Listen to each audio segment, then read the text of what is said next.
मला कसं मला रेंटलचं शॉप हम्म. विचार करते मी की हम्म. नऊवारी रेंटलसाठी.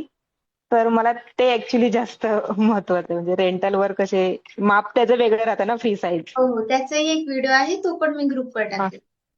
हा आणि आपण जे पीडीएफ नोट्स देणार आहोत ना, त्याच्यामध्ये एकदम हा. शेवटी सर्व वेगवेगळ्या साईजची माप लिहिलेले आहेत. तर तुम्ही त्यानुसार अच्छा. वेगवेगळ्या मापांनी पण शिवू शकता, किंवा एक फ्री हा साईज पण असते, ती मी त्याचा व्हिडिओही टाकेल, त्याच्यानुसारही हा. तुम्ही शिवू शकता. कारण मला मला तो बिझनेस एक ठीक आहे की घरातून तो रेंटल शॉप चालू होईल.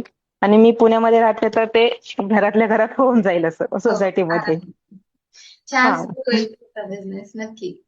त्यासाठी मला ते पाहिजे म्हणून त्याला फ्री साईजच लागतात ना टोटल. हो, हो.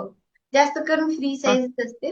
आणि ती फ्री हा साईज नऊवारीचं तेवढं काही टेन्शन नाहीये फिटिंगचं, कारण की पायाचा लुक जो असतो तो धोती सारखा असतो. तुम्ही फ्री हा. साईज केली ना की आरामात कोणालाही येते. अच्छा. हम्म. हम्म. ठीक आहे, मी तोच बिझनेस डोक्यात ठेवून जॉईन केले क्लास. मुलाचं आता कम्प्लीट होईल. आता कारण जानेवारीमध्ये वगैरे चालू होतात मंगळागौर वगैरे, त्यासाठी घेतात लोक रेंटने वगैरे हो. असे नऊवारी. हम्म. तेव्हा जास्त लागतेच. हम्म.